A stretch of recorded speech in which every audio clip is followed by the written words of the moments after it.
आज हम बात करने वाले हैं जुडिशरी इन इंडिया। हमारे इंडिया में एक single integrated judicial system exist करता है। सिंगल इंटीग्रेटेड जुडिशियल सिस्टम का मतलब है कि यहाँ पे एपेक्स पे सुप्रीम कोर्ट एग्जिस्ट करती है, उससे नीचे हाई कोर्ट और सबसे बॉटम पे सबऑर्डिनेट कोर्ट एग्जिस्ट करती है। हमारे कॉन्स्टिट्यूशन के आर्टिकल 141 में ये बोला गया है, ये मेंशन किया गया है कि सुप्रीम कोर्ट जिन भी लॉज़ को डिक्लेयर कर देती हैं वो बाइंडिंग है हमारे सबऑर्डिनेट कोर्ट्स और हाई कोर्ट्स पर, यानी कि कंट्री लेवल के जितने भी कोर्ट्स हैं उनके ऊपर वो बाइंडिंग है, वो सभी लॉज जो कि डिक्लेयर कर दिए जाते हैं सुप्रीम कोर्ट के द्वारा। ये हमारे कॉन्स्टिट्यूशन का आर्टिकल 141 कहता है और इससे हमें पता चलता है कि हमारी इंडिया में एक single integrated judicial system exist करता है। हमारी जुडिशरी की एक सबसे बड़ी इम्पॉर्टेंट फीचर ये भी है कि जहाँ एक तरफ हमारी कंट्री में इंडिपेंडेंस ऑफ जुडिशरी को एश्योर किया गया है, वहीं दूसरी तरफ ये एक प्रोटेक्टर भी है हमारे कॉन्स्टिट्यूशन का और इसके कुछ पावर्स भी दिए गए हैं, जैसे कि रिट इशू करना और जुडिशियल रिव्यू का पावर्स, जिसके थ्रू ये हमारे कॉन्स्टिट्यूशन के प्रोविजंस को प्रोटेक्ट करती है, हमारे कॉन्स्टिट्यूशन के प्रोटेक्टर के रूप में फंक्शंस परफॉर्म करती है। हमारी कंट्री में जितने भी पावर्स जुडिशरी को दिए गए हैं, लेकिन फिर भी वो कम हैं as compare to USA judiciary, क्योंकि यूएसए में जो जुडिशरी है वो एक थर्ड चैम्बर के रूप में एग्जिस्ट करती है, जबकि इंडिया में जो जुडिशरी है वो एक थर्ड चैम्बर के रूप में लॉ नहीं फॉर्म कर सकती। उसका काम केवल ये रहेगा कि वो कॉन्स्टिट्यूशन के प्रोटेक्टर के रूप में उन लॉज को इनवैलिडेट कर सकती है जुडिशियल रिव्यू के प्रोसेस में, जो कि हमारी कॉन्स्टिट्यूशनल प्रोविज़न के खिलाफ हैं। तो दोस्तों, आज हम बात करने वाले हैं कि जुडिशरी को किस तरह से हमारे इंडिया में सुप्रीम कोर्ट हो या फिर हाई कोर्ट हो, ये दो डिफरेंट लेवल की जुडिशरी हैं, यहाँ पे मेंबर्स को किस तरह से अपॉइंट किया जाता है, इनके बारे में हम डिटेल डिस्कशन करने वाले हैं। तो चलिए करते हैं स्टार्ट। सबसे पहले हमें एक बात यहाँ पे क्लियर करना पड़ेगा। हम यहाँ पे 4-5 फेजेस में डिवाइड करेंगे।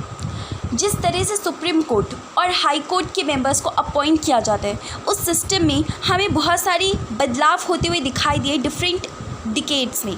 तो आज हम उन्हें डिटेल वे में डिस्कस करने वाले हैं। सबसे पहले हम शुरुआत करेंगे कि जब हमारी इंडिया को एक रिपब्लिक का स्टेटस मिल गया था, तो उस समय हमारे कॉन्स्टिट्यूशन में जो प्रोविजंस थे वो किस तरह के अपॉइंटमेंट के मेथड को सजेस्ट कर रहे थे। तो हमारी कॉन्स्टिट्यूशन के फॉर्म हो जाने के बाद और हमारी इंडिया की रिपब्लिक बन जाने के बाद हमारी कॉन्स्टिट्यूशन के जो प्रोविजंस थे वो ये कह रहे थे कि हमारी कंट्री में प्रेसिडेंट अपॉइंट करेगा सुप्रीम कोर्ट और हाई कोर्ट के जजेस को, और इस प्रोसेस में वो सीजेआई या फिर अदर जजेस, जितने भी सुप्रीम कोर्ट या हाई कोर्ट के जजेस हैं, उनसे कंसल्ट कर सकता है। तो ये प्रोसेस रेकमेंड किया गया था कॉन्स्टिट्यूशनल प्रोविजंस में, लेकिन यहाँ पे ज़्यादा रोल एग्जीक्यूटिव के हाथों में छोड़ा गया था और ये सिस्टम 1970s तक कंटिन्यू रहा। लेकिन 1970s में इस सिस्टम में एक बहुत बड़ा बदलाव आया। बदलाव आने का कारण ये था कि 1973 और 1977 इन दो फेजेस में हमें ऐसा देखने को मिला कि इतने सालों से चले आ रहे कन्वेंशन को वायलेट किया गया। अब आप ये सोच रहे होंगे कि इतने सालों से क्या कन्वेंशन चला आ रहा था अपॉइंटमेंट से संबंधित। जितने भी हमारे सीजेआई होते थे, यानी चीफ जस्टिस ऑफ इंडिया, वो यूजुअली हमारी सुप्रीम कोर्ट के जो सीनियर मोस्ट जजेस होते थे उनको बनाया जाता था। लेकिन ये जो सिस्टम था उसमें बहुत बड़ा बदलाव कर दिया गया 1973 और 1977 में किए जा रहे सीजेआई के चुनाव में, क्योंकि इन दो पीरियड में जो सीजेआई को चुना गया वो सीजेआई सबसे सीनियर मोस्ट जज नहीं थे सुप्रीम कोर्ट के, यानी कि सीनियर मोस्ट जज के बजाय उनसे कम सीनियर जजेस को सुप्रीम कोर्ट का सीजे यानी कि चीफ जस्टिस ऑफ इंडिया बना दिया जा रहा था। ये हमें दो फेजेस में होता हुआ दिखाई दिया, 1973 जब इंदिरा गांधी की मेजॉरिटी गवर्नमेंट रूल कर रही थी और 1977 जब जनता पार्टी रूल में आ गई थी। तो इन दो फेजेस में जो सुपरसीडिंग हुआ सीजेआई का, इसकी वजह से एग्जीक्यूटिव के खिलाफ एक डिसेंट क्रिएट हो गया था जुडिशरी के मेंबर्स के बीच में, और ये फीलिंग बनने लगी थी, ये सेंटिमेंट बनने लगा था कि एक तरह से इंडिपेंडेंस ऑफ जुडिशरी कहीं ना कहीं कॉम्प्रोमाइज़ हो रही है। तो इस पूरे मैटर को देखते हुए फर्स्ट जजेस केस यहाँ पे हमें मेंशन करना ज़रूरी हो जाता है। यहाँ पे फर्स्ट जजेस केस, सेकंड जजेस केस और थर्ड जजेस केस, इसके थ्रू कोलिजियम सिस्टम का इवोल्यूशन हुआ है। तो हम इन 3 जजेस केस को आज यहाँ पे डिटेल वे में डिस्कस करने वाले हैं। तो चलिए स्टार्ट करते हैं। सबसे पहले इवोल्यूशन ऑफ कोलिजियम सिस्टम को समझने से पहले हमें फर्स्ट जजेस केस को गौर करना होगा। ये फर्स्ट जजेस केस 1982 में इवॉल्व हुआ था। इस फर्स्ट जजेस केस में क्या कहा गया था मैं आपको बताती हूँ। देखिए, इस फर्स्ट जजेस केस में ये कहा गया था कि कंसल्टेशन का मतलब कंकरेंस नहीं है। कंसल्टेशन ठीक है, कंसल्ट लिया जा रहा है, एडवाइस लिया जा रहा है जुडिशरी के मेंबर से जब भी हाई कोर्ट या सुप्रीम कोर्ट के जजेस को अपॉइंट किया जाएगा। लेकिन इसका मतलब ये नहीं है कि जो भी रिकमेंडेशन जुडिशरी के मेंबर ने दिया वो एक्सेप्ट कर लिया जाएगा प्रेसिडेंट के द्वारा। एग्जीक्यूटिव अगर किसी और मेंबर को बनाना चाहें सुप्रीम कोर्ट या हाई कोर्ट के चीफ जस्टिस या फिर जजेस, तो वो बना सकते हैं। तो यानी कि यहाँ पर जुडिशरी के मेंबर्स के एडवाइस को एक इम्पॉर्टेंट रोल नहीं प्रोवाइड किया गया फर्स्ट जज केस में। लेकिन ये पोजीशन पूरी तरह से बदल गया सेकेंड और थर्ड जज केस में। चलिए इसके बारे में बात करते हैं। सबसे पहली बात, सेकेंड जज केस में इवोल्यूशन माना जाता है कोलिजियम सिस्टम का, क्योंकि इसमें ये कह दिया गया था कि जो कंसल्टेशन है उसका मतलब है कंकरेंस, मतलब जितने भी एडवाइस दिए जा रहे हैं जुडिशरी के मेंबर के द्वारा प्रेसिडेंट को जब वो अपॉइंट कर रहे हैं सुप्रीम कोर्ट या हाई कोर्ट के मेंबर को, तो वो बाइंडिंग है प्रेसिडेंट के ऊपर। ये बात यहाँ पे सेकेंड जज केस में बोल दी गई थी। दोस्तों, यहाँ पे दूसरी महत्वपूर्ण बात जो बोली गई थी वो ये कही गई थी कि सीजेआई का जो एडवाइस है वो बाइंडिंग है और वो बाइंडिंग होगा प्रेसिडेंट के ऊपर। लेकिन सीजेआई को ज़्यादा प्राइमेसी भी दी गई इस सेकेंड जज केस में, यानी कि सीजेआई को असिस्ट करने के लिए 2 और भी जजेस होंगे, लेकिन ज़्यादा प्राइमेसी यहाँ पे सीजेआई को दी गई। ये था सेकेंड जज केस का जजमेंट, जिसमें 2 फीचर कहे गए। सबसे पहली बात यहाँ पे ये बोला गया कि कंसल्टेशन का मतलब कंकरेंस ही है, और दूसरी बात यहाँ पे ये बोली गई कि सीजेआई को प्राइमेसी दिया जाएगा और सीजेआई जो भी यहाँ पे एडवाइस दे रहा है प्रेसिडेंट को वो उसके ऊपर बाइंडिंग है। बढ़ते हैं आगे थर्ड जज केस की तरफ। थर्ड जज केस एक्चुअली में एडवाइजरी जुरिस्डिक्शन के अंतर्गत आर्टिकल 143 में जो मेंशन एडवाइजरी जुरिस्डिक्शन है उसके अंतर्गत इस मैटर को प्रेसिडेंट ने रेज़ किया था जुडिशरी के पास, और इसी वजह से इस मैटर को देखते हुए थर्ड जज केस इवॉल्व हुआ था। थर्ड जज केस में एडवाइस देते हुए ये कहा गया था कि सीजेआई प्लस 4 सीनियर मोस्ट जजेस जो भी रिकमेंडेशन दे रहे हैं वो बाइंडिंग है प्रेसिडेंट के ऊपर, और सीजेआई की जो प्राइमेसी जो कि सेकेंड जज केस में इवॉल्व हुई थी उसको पूरी तरह से डिसमेंटल कर दिया गया, और ये कहा गया कि सीजेआई इज़ वन अमंग जजेस, मतलब कि जितने भी 4 सीनियर मोस्ट जजेस हैं उनके इक्वल स्टेटस सीजेआई का भी है, और सीजेआई को कोई भी प्राइमेसी नहीं दी जाएगी, और सीजेआई प्लस 4 सीनियर मोस्ट जजेस का जो कोलिजियम है वो जो रिकमेंडेशन दे रही है प्रेसिडेंट को वो बाइंडिंग है। तो ये यहाँ पे सेकेंड जज केस से मिलता हुआ है। तो यहाँ पे आपने देखा कि कोलिजियम सिस्टम यहाँ पे इवॉल्व हो गया था, लेकिन फिर इसमें एक बदलाव देखने को मिला 2014 में, जब एनजेएसी को एक मतलब कि एनजेएसी को अपॉइंट करने की बात कही गई थी। एक एनजेएसी एक्ट बनाया गया था और 99th कॉन्स्टिट्यूशनल अमेंडमेंट किया गया था। इसके थ्रू ये कहा गया था कि अभी तक जो कंटिन्यू चलता आ रहा था कोलिजियम सिस्टम उसको हटाकर एक डिफरेंट सिस्टम लाया जाएगा अपॉइंटमेंट के लिए, और उस सिस्टम में जितने भी सिविल सोसाइटी के मेंबर्स होंगे या फिर एग्जीक्यूटिव के मेंबर होंगे उनका भी एक रोल होगा जुडिशरी के मेंबर्स को चुनने में, चाहे वो सुप्रीम कोर्ट के हों मेंबर्स या फिर हाई कोर्ट के मेंबर्स हों। और इसके साथ साथ जो ट्रांसफ़र किया जाएगा हाई कोर्ट के मेंबर्स का वो भी उसके बारे में भी जो डिसीजन लेने का काम है वो एनजेएसी करेगी। लेकिन देखिए 2015 में इसे खेहर द्वारा हेडेड एक कॉन्स्टिट्यूशनल बेंच ने, जो कि सुप्रीम कोर्ट की कॉन्स्टिट्यूशनल बेंच थी जिसको लीड कर रहे थे खेहर, उन्होंने इसे स्ट्रक डाउन कर दिया और ये कहा कि हमारा कोलिजियम सिस्टम ही फिर से रिस्टोर कर दिया जाएगा।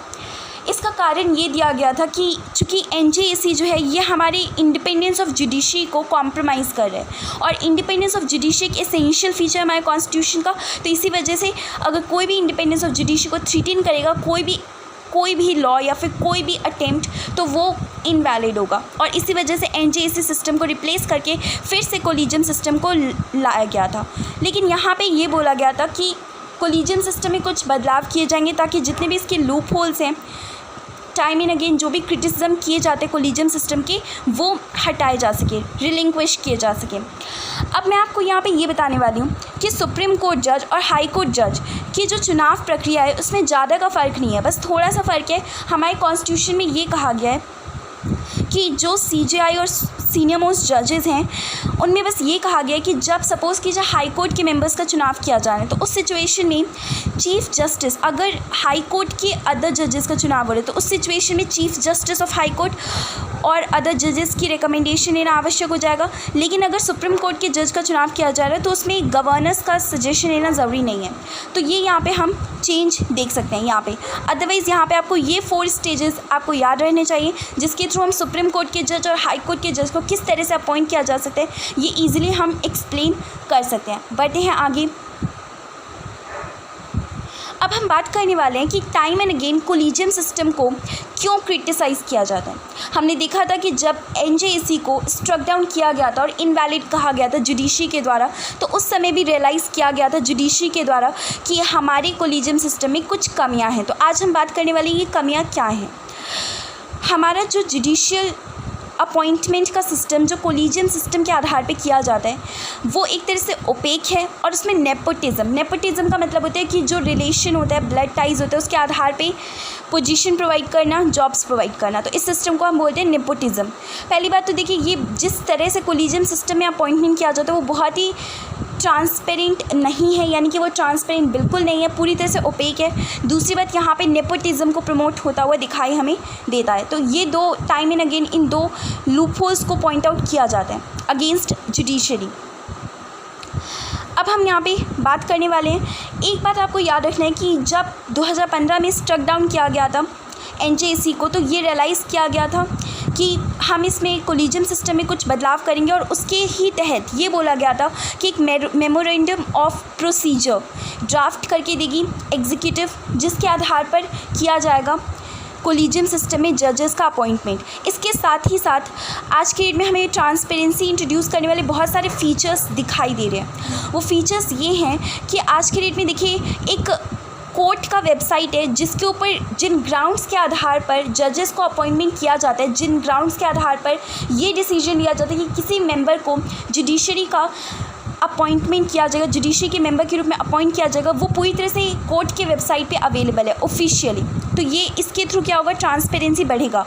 इवन ट्रांसफ़र के लिए भी ग्राउंड्स यहाँ पे प्रोवाइड किए जाते हैं। तो ये था हमारा पूरा डिस्कशन। इसमें लास्ट पॉइंट मैं यहाँ पे आपको बताना चाहती हूँ, इंडिपेंडेंस ऑफ जुडिशरी। देखिए, सबसे पहली बात, हमारे इंडिया में इंडिपेंडेंस ऑफ जुडिशरी किस तरह से एश्योर की गई है। जिस तरह से सैलरी एंड अलाउंसेस डिस्ट्रीब्यूट की जाती हैं जुडिशरी के मेंबर्स को, वो चार्ज किया जाता है कंसोलिडेटेड फंड ऑफ इंडिया पे। यानी कि जितने भी फंड सैलरी या फिर अलाउंसेस देने के लिए यूज़ की जाती हैं जुडिशरी के मेंबर्स को, वो पार्लियामेंट के वोट पर निर्भर नहीं है, उन्हें पूरी तरह से चार्ज किया जाता है कंसोलिडेटेड फंड ऑफ इंडिया पर। दूसरी फीचर यहाँ पे हम देख सकते हैं कि हमारे जो इंडिया में कोर्ट्स हैं, चाहे वो सुप्रीम कोर्ट हो चाहे वो हाई कोर्ट हो, वो कोर्ट ऑफ रिकॉर्ड के नाम से जाने जाते हैं। कोर्ट ऑफ रिकॉर्ड का मतलब क्या है? कोर्ट ऑफ रिकॉर्ड का मतलब है कि अगर सपोज़ कीजिए कि कोई भी पर्सन है, वो कंटेम्प्ट ऑफ कोर्ट के लिए अगर वो जिम्मेदार है, तो उस सिचुएशन में उसको पनिश किया जा सकता है। तो यही है कोर्ट ऑफ रिकॉर्ड का मतलब। बढ़ते हैं आगे। Collegium system of appointment has been provided so as to maintain independence of judiciary. This is the third feature. इसके through independence of judiciary maintain की जा रही है। और हाई कोर्ट और सुप्रीम कोर्ट के जजेस का प्रोसीजर जिसके थ्रू उन्हें रिमूव किया जा सकता है, वो बहुत ही ज़्यादा, आप ये एज्यूम कर सकते हैं, बहुत ज़्यादा स्ट्रिंजेंट है। क्योंकि आपको पता होगा कि हाई कोर्ट और सुप्रीम कोर्ट के जजेस को अगर रिमूव करना है तो उसके लिए पार्लियामेंट के दोनों हाउसेस में स्पेशल मेजॉरिटी से एक रिमूवल का रेजोल्यूशन पास करना पड़ता है। और अगर 2/3 प्रेजेंट इन वोटिंग, इस स्पेशल मेजॉरिटी से मेंबर्स अगर सपोर्ट कर देते इस रेजोल्यूशन को और अपने एड्रेस में ये पॉइंट आउट करते प्रेसिडेंट को कि रिमूव कर देना चाहिए जजेस को, तो उस सिचुएशन में सुप्रीम कोर्ट या हाई कोर्ट के जज को रिमूव किया जा सकता है। अदरवाइज़ रिमूव नहीं किया जा सकता है। किन 2 ग्राउंड के आधार पर रिमूव किया जा सकता है सुप्रीम कोर्ट या हाई कोर्ट के जजेस को? प्रूव्ड इनकैपेसिटी या फिर मिसबिहेवियर। तो that's all for the discussion. If you like the video please like, share and subscribe. Thanks for watching.